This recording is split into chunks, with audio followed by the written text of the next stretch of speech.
As Dawid sy sonde aan die Here bely, dan sê hy in Psalm 51 vers 6 dat hy teen God alleen gesondig het en dat God se oordeel oor hom regverdig is.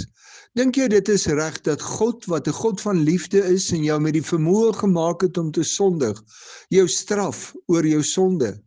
Daar is mense wat sê dat dit nie regverdig is dat God my straf as ek doen waarvoor hy my gemaak het deur te sondig nie. Paulus antwoord in Romeine 3 vers 4 tot 6 hierdie vraag en sê dat God alle reg het om ons sonde te straf, want hoe anders sou hy oor die wêreld kan oordeel?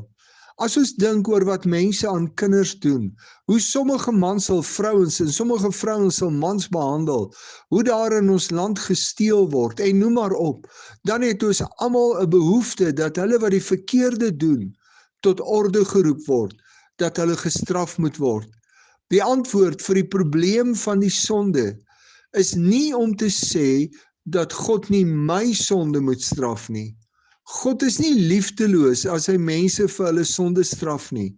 Paulus is juist besig om ons te help verstaan dat ons antwoorde vir die sonde nie werk nie. Ons het God se antwoord nodig. God se antwoord vir sonde is verlossing in Jesus Christus. Dink hoe onregverdig was dit, dat Jesus in ons plek vir ons sonde aan die kruis moes betaal. En juis omdat God regverdig is, het hy self die antwoord vir ons sonde gegee, sodat ons vrygespreek kan word. Is jy seker van jou verlossing in Christus?